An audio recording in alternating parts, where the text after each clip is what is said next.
Welcome to another podcast of the current situation Manchester United. Now, if you guys watch my preview for the the Manchester Derby, you know that my prediction was 2-1, if not 3-1, to Manchester City. But some hardworking Manchester United fan out there, who love the Lord, who was a God-fearing, religious follower of Christ, went on bended knees, went on the side of them bed, and clasped their hands together, closed their eyes, and look in the eye of the sky and say, Father God, help me do, please. City is like 13 points in advance of us. All of us, we just need 3 points. We just want to steal and steal and mash up the show, mash up them party, just like 3 years ago. 3 points, just like 3 years ago. That's how we ask for their Father, Lord. And the fan just come off them knees, brush off them knees, and say, yeah, Manchester United is going to get 3 points. Now, my prediction was just 3 or 2-1 to City.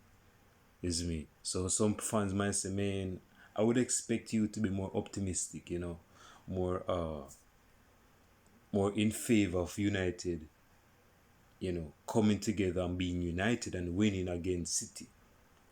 But is eventually, if you watch the game, City drop points.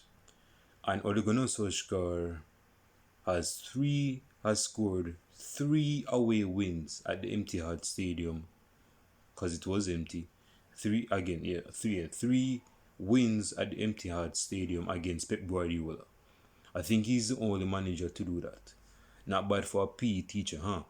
But yeah, he grabbed the spoils, he brought in the sheaves, yeah, he got the rewards at the Etihad. Now, in terms of the gameplay, yeah, Dean Henderson started again. This is what I have to say about Dean Henderson, and this is nothing against Dean Henderson. Dean Henderson has the enthusiasm. He has raw passion. He has that positive spirit to thrive, to strive, to make amends between the sticks. That is what any young goalkeeper and any player aspires to be like. They want to express and not suppress their talent. You see me? So whenever see Dean Koontz in the goal, of course, if any of you guys know the language, I'm referring to Dean Henderson. But whenever this dude is between the sticks, he's exuding his authority on the pitch. He's exuding his authority on the pitch. This English white nigga is a young nigga that's trying to express himself. He wants to play for Manchester United. And you can see that in his display and what he's portraying in his body language. You see me? This dude wants to start for Manchester. This dude don't care about David De Gea. This dude knows that David De Gea is on decline. This dude knows that David De Gea is almost close to the retirement station down the street. So he knows that he's the one that is going to take on the baton from David De Gea to De Gea's throne. You see me? Because now that my man David De Gea is now grown, you see me? Dean Koontz, that is still in diapers. Let's be real. He's still in diapers. He's in his first year at Manchester United as a professional player, so he's still in diapers. But as he glows, and he goes to be one of the best goalkeepers, he's going to establish himself. You see me? He's already a decent established keeper. This nigga pushed out Argentina's first team goalkeeper, in the name of Sergio Romero. This young youth has talent, has bags of talent, and he's showing his authority between the sticks. This dude could actually be the best goalkeeper since Joe Hart. Is me. But not to be one-sided, because it's not only the goalkeeper played against Man City. I mean, 10 other players played against Man City. So let us not be one-sided with our match reaction. Harry Maguire didn't have the worst of games. He was he gave away a few foolish fouls, I would say, but still, what he did on the pitch, dude. Again, not to go on Harry Maguire that too long, but he and the centre back wasn't that bad. They were caught out a few times, but thank goodness they were on the good side of things. You see me? They made amends with God, so they were on the good side of things.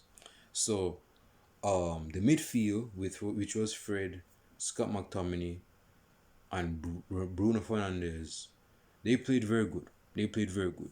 And front three, speaking of the front three, Martial was my man of the match. Not because it was everybody's man of the match, but what this dude did in the first, more specifically the second half, he was expressing the half of talent that Martial had. That is not even Martial's full established talent. That is not Martial's talent in totality. That is just half of his talent. But in the second half, he showed what Martial at his core was made of. That is something that we cannot ignore. Martial was beating players. Martial forgot that dudes had families that was watching the game, and he beat those players. But Martial had a few chances where he should have buried, and I ain't gonna get on that much because he thought it was a foul. But Martial, he won the penalty, and of course Bruno Fernandes stepped up to the penalty, and the rival fans roar, they rage, they ravel again. Let us continue. Let us throw salt in their game. Let us live rent-free in the minds. That's what we need to be doing. Let us live rent-free in their minds.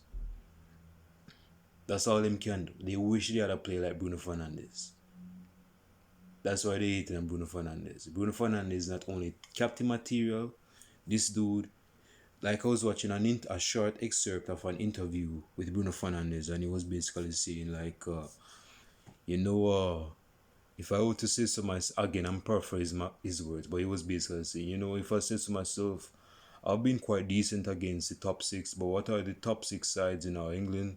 They say that penalties don't count, but I scored a penalty against Spurs in the few seconds of the game, and and even if I didn't score the penalty, I would have played well, and I know what I'm capable of doing. I know the talent I have. So a penalty doesn't make me the player, and I know what I can do. This dude is captain material. This dude is my captain material. Again, if you watch this dude, I'm a wash up. Yeah, wash up. You heard that correctly. I'm a wash up in a few seconds, cause I know you guys have curfew to adhere to. But the game, I ain't go come from City side because City lost the game. But United, let us be United. Yeah, United. It wasn't the best performance. It wasn't the best performance, but it was a professional performance. Professional performance that stole the back, that steal the goods, that got 3 points. Now, as of we're speaking right now, we're like 11 points off City. Now, I believe that City still has the title in the bag, but it's like halfway there. It's like 50% loading and 50% left to load. It's like extracting and installing on a device. So, yeah. But I don't believe that City is going to have bragging rights over us, United, because although they won the Premier League, they will win the Premier League like they did 3 years ago. Still, if they were to look back, they would say, man, if there was one pest that got into our nest, if there was one fly that we couldn't really kill, and that was that pest from Manchester. They say that it's the red side of Manchester. That side beat us at our home ground. The unadulterated gall for them to come to our background and beat our backside in our yard. That takes some balls. Voila. Leave your comments down below in the comment section below. Like and subscribe to the channel. Again, this is a young channel. I'm young in the game, but I'm doing a side hustle. Seeing what's up with you guys, Manchester United fans. I'm just giving and delivering some content to you guys. Yeah, again. Okay, this tweet right here, so from the United link, I follow them on Twitter. It says Manchester United are a capable side. They just need to believe in their ability and perform consistently.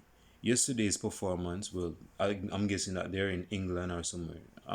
I'm still on the same day as me, same calendar day, so it's today for me. So for them, it says yesterday's performance showed quality and commitment. Need more of that. I think that is basically telling, because we need consistency to show persons what is the reality. And the reality is that we are quality, as the person said, we are capable on a quality side. Is me. But one can co-sign and say, if you're a quality side, you need consistency. Is me. Hold on. You need consistency, you need, and that's the reality. So as I wrap up this video podcast, it was a very good game. I don't think this was a consolation a second place prize, if you ask me, a second place prize, but we got the 3 points from City. Persons were looking at City to win between the both Manchester sides, but history came into the picture and spoiled the goods. They spoiled the bug. So again, that's just my match reaction. Hope you guys leave your comments down below, and I'll show it to you guys in the next video podcast. Peace.